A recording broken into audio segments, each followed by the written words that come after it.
Hey, this is Ken here, coming to you from the place here called Caesarea Philippi. It's really a place that they named Banyas. It was called Panis at first by the Romans for the Greek god Pan, who's worshipped here. Just off to this side there was the temple to the god Pan. And what they would do is at the end of this temple there was this large cave here that you can see, and in the cave they would toss children.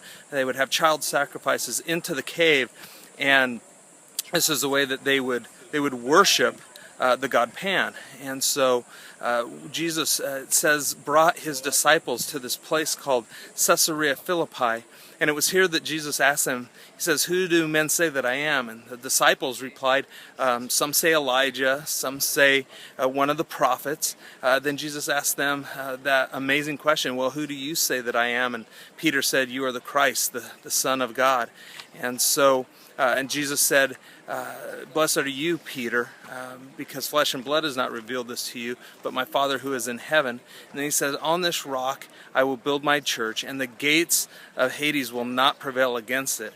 Well, this place here, this cave, was referred to as the gates of Hades, or the gates of hell, as a place where they offered those children as child sacrifices.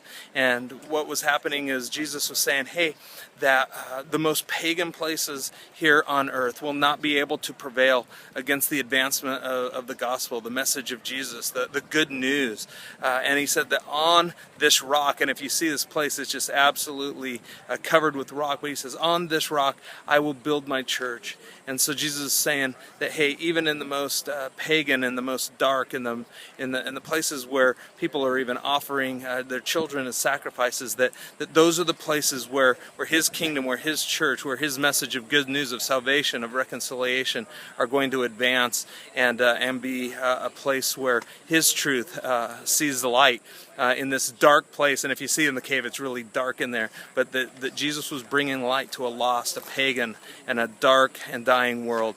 And so this is this place where Jesus had that moment with his disciples, and it's a place that helps us realize that his church, his truth, his gospel is here to bring light into the darkness.